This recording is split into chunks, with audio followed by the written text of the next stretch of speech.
జై శ్రీరామ్. శ్రీమాత్రే నమః. శ్రీ గురుభ్యో నమః. 2024 సంవత్సరం ఏప్రిల్ నెలలో ద్వాదశ రాశుల వారికి గోచర ఫలితాలు. ఈ ఏప్రిల్ మాసంలో గోచర గ్రహస్థితులు గురు భగవానుడు మేషరాశిలో సంచారం, బుధుడు కూడా మేషరాశిలోనే సంచారం చేస్తూ ఉన్నారు. ఏప్రిల్ 2వ తారీఖు నుంచి బుధుడు వక్రగమనంలోకి వెళ్తారు. 26వ తారీఖు వరకు కూడా ఆయన వక్రగమనం అలానే కొనసాగుతుంది. కేతు భగవానుడు కన్యా రాశిలో సంచారము, కుంభరాశిలో ఉన్న కుజశనులు సంచారం అలానే సాగుతుంది. కుజుడు 23వ తారీఖు వరకు కూడా కుంభరాశిలో సంచారం చేసి 24 నుంచి కుంభరాశి నుంచి మీనరాశిలోకి ఆయన పాదం మోపుతున్నారు. శుక్ర భగవానుడు మీనరాశిలో సంచారం చేస్తూ ఉన్నారు.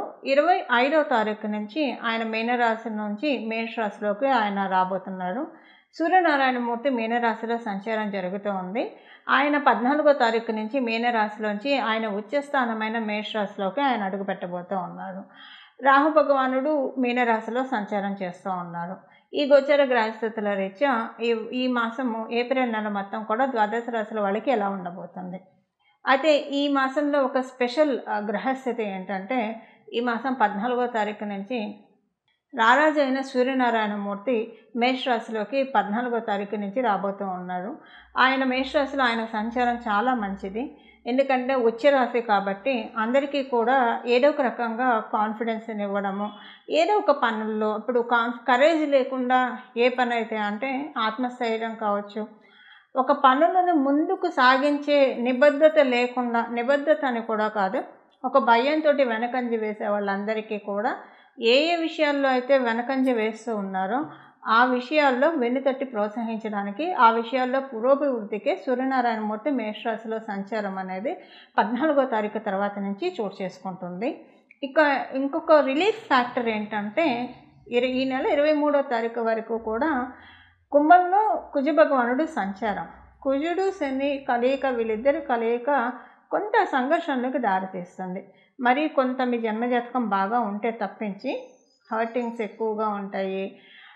అందరూ మనవాళ్లే అనిపిస్తారు, అందరూ పరాయిగానే అనిపిస్తారు. ఏది ఎలానో అర్థం కాని ఒక కన్ఫ్యూజన్ స్టేటు. ఒక ప్రయత్నం మొదలుపెట్టినప్పుడు ఆ ప్రయత్నంలో ముందుకు సాగకపోవడము, కానీ బాగా ఫైటింగ్ తోటి ఆ ప్రయత్నాలు నెరవేరినవి కూడా ఉన్నాయి.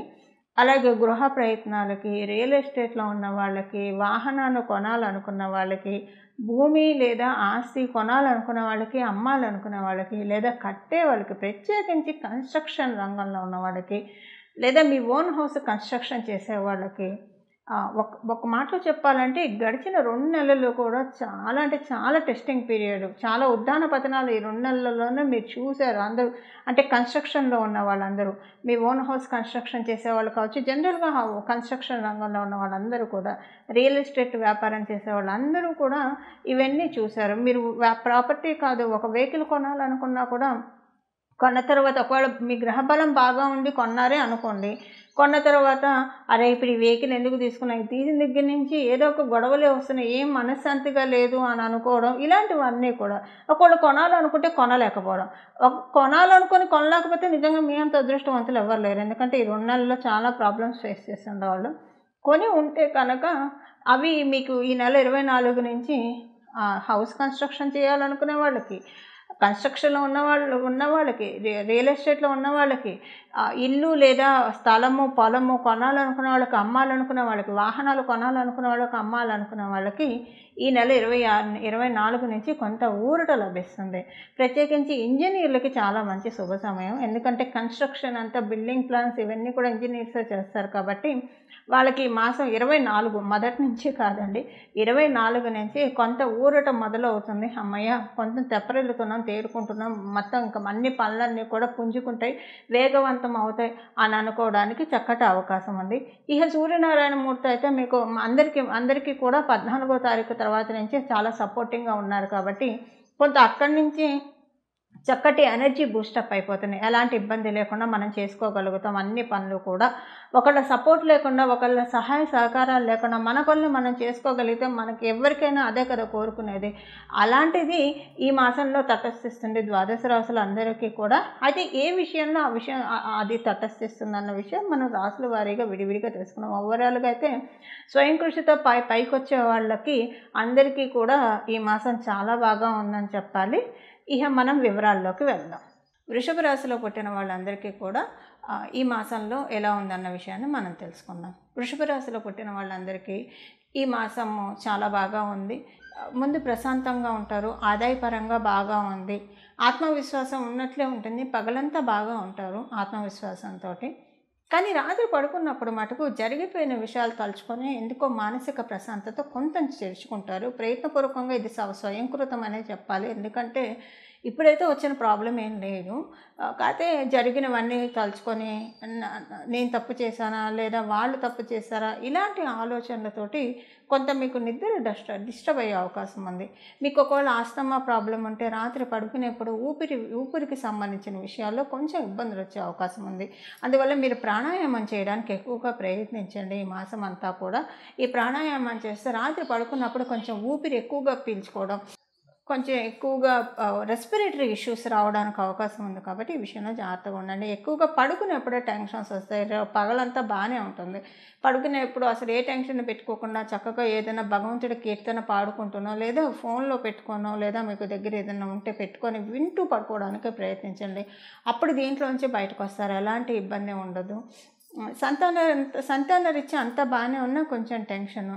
ఒకవేళ మీ సంతానం జాతకం బాగుండి సంతాన రీత్యా ఎలాంటి టెన్షన్ లేకపోతే కనుక మీ ఆలోచనలే కొంచెం హైపోథెటిక్గా ఉంటాయి. కానీ ధనపరంగా చాలా బాగా ఉంది. ఈ మాసం అంతా కూడా ఎలాంటి ఇబ్బందులు లేకుండా, ఒడిదుడుకులు లేకుండా ధనపరంగా చాలా చక్కగా సాగుతుంది. మీరు ఒకవేళ ఏమన్నా కమిషన్స్ ఇలాంటి బేస్డ్ ఉద్యోగాలు కానీ వ్యాపారాలు కానీ చేసేవాళ్ళు అయితే కనుక కమిషన్స్ అవి బాగా వస్తున్నాయి. అంటే బఫర్ అమౌంట్ లో మీరు ఉంటే కనుక, బఫర్ అమౌంట్ సెగ్మెంట్స్లో మీరు ఉంటే, అంటే ఇన్సెంటివ్స్ రూపంలో కావచ్చు, ఏదో ఒక రూపంలో మీకు డబ్బులు వచ్చే ఫీల్డ్స్లో మీరు ఉంటే ఇన్సెంటివ్స్ ఇలా బఫర్ అమౌంట్ మీకు చక్కగా వస్తుంది. వ్యాపారస్తులకి మీ వ్యాపారం చక్కగా సాగుతుంది కాబట్టి అదే మీకు బఫర్ అమౌంట్. అంటే ఎప్పుడు మీదట ఇప్పుడు ఈ మాసంలో వ్యాపారం ఇంకా కొంచెం ఎక్కువగా సాగుతుంది. అందువల్ల మీకు వ్యాపారం బాగా సాగితే డబ్బులు బాగా వస్తాయి కాబట్టి ప్రాఫిట్స్ ఎక్కువ వస్తాయి కాబట్టి అదే మీకు బఫర్ అమౌంట్. ఆరోగ్య సమస్యలు అయితే ఏం లేవు. కాకపోతే ఇది ఒక విషయంలోనే కొంచెం రాత్రి పడుకున్నప్పుడు రెస్పిరేటరీ ఇష్యూస్ ఉంటాయి. అందువల్ల ప్రయత్నపూర్వకంగా మీరు మెడిటేషన్ చేయండి. దీంతోపాటు మీరు చేసుకోవాల్సిన ఇంకొక పరిహారం కూడా ఇప్పుడు మనం చూద్దాం. ఇవి ఈ మాసం యొక్క గోచర గ్రహస్థితుల ఫలితాలు వృషభ రాశిలో పుట్టిన వాళ్ళకి. చూశారు కదండి ఈ మాసం మీ రాశి యొక్క ఫలితాలు. ఇప్పుడు మనం చేసుకోవాల్సిన పరిహారం చూద్దాం. కుజశనుల కలయిక ఆ సంఘర్షణ నుంచి ఈ నెల 24వ తారీఖు నుంచి బయటికి రాబోతూ ఉన్నాం మనం అందరం కూడా. అందువల్ల ద్వాదశ రాశుల వాళ్ళు కూడా ఒక రకంగా కుజశనుల కలయిక ఇబ్బంది పెట్టినా కూడా మనల్ని చాలా స్ట్రాంగ్ కూడా చేస్తాయి. మానసికంగా దృఢంగా చేస్తాయి. శారీరకంగా ఇబ్బందులు ఉంటే ఇబ్బందులు పెట్టినా దృఢంగా చేస్తారు. అంటే ఒక కషాయం ఇస్తే కానీ పసరమందు తిని అది చేదుగా ఉన్నా తింటేనే కదా వ్యాధి అంతా నయమయ్యేది. ఒక రకంగా ఆ జబ్బు నయమయ్యే ప్రక్రియలోనే మనం అందరం ఉన్నాము. కాకపోతే కొంచెం ఆ ప్రాసెస్ హార్డ్గా ఉంటుంది. అది ఇప్పుడు అందరం చూసాం కాబట్టి 24వ తారీఖు నుంచి రిలీఫ్ అవుతాం. కాబట్టి అసలు దీనికి మనం అంటే భగవంతుడు మనల్ని రిలీఫ్ చేస్తున్నాడు కాబట్టి ప్రయత్నపూర్వకంగా ఈ మాసంలో లక్ష్మీ నరసింహస్వామి వారి ఆరాధన చేయండి. మీ ఇంటి దగ్గర లక్ష్మీ నరసింహస్వామి వారి ఆలయం ఉంటే ఆలయానికి వెళ్ళి దర్శించుకొని రండి. చాలా చక్కటి శుభ ఫలితాలు ఉంటాయి. నమో భగవతే లక్ష్మీ నారసింహాయ, నమో భగవతే లక్ష్మీ నారసింహాయ, నమో భగవతే లక్ష్మీ నారసింహాయ.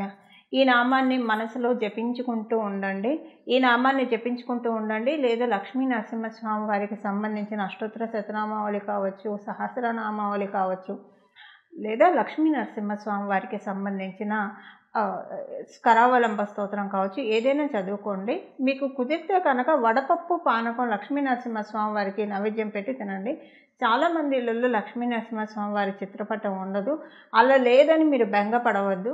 ఇంట్లో వెంకటేశ్వర స్వామి ఫోటో ఉంటుంది కదా, రామచంద్రమూర్తి పటం అయితే అందరి ఇళ్ళలో ఉంటుంది. శ్రీకృష్ణ పరమాత్ముడి ఫోటో లేని ఇల్లు ఎవరి ఇల్లు ఉండదు, విగ్రహం లేని ఇల్లు. వాళ్ళకి ఆ దేవతామూర్తులకే, ఎందుకంటే దశావతారాలన్నీ కూడా విష్ణుమూర్తికి సంబంధించినవే కాబట్టి మీరు మళ్ళీ ప్రత్యేకించి తెచ్చుకోవాల్సిన అవసరం ఏమాత్రం లేదు. వాళ్ళల్లోనే లక్ష్మీ నరసింహస్వామిని వాళ్ళ అంశ కాబట్టి లక్ష్మీ నరసింహస్వామిని భావిస్తూ వాళ్ళకి ఇంకా పరిపూర్తి అంశ భగవానుడు శ్రీకృష్ణ పరమాత్ముడు కాబట్టి రోజు శ్రీకృష్ణ పరమాత్ముడు కానీ రామచంద్రమూర్తికి, వెంకటేశ్వర స్వామికి ఎవరికైనా పర్వాలేదండి. పానకము వడపప్పు నైవేద్యం పెట్టి అది మీరు ప్రసాదంగా స్వీకరించడానికి ప్రయత్నించండి. చాలా చక్కటి శుభ ఫలితాలు ద్వాదశ రాశుల వాళ్ళందరికీ కూడా అందుతాయి. మంగళం. నమో భగవతే వాసుదేవాయ.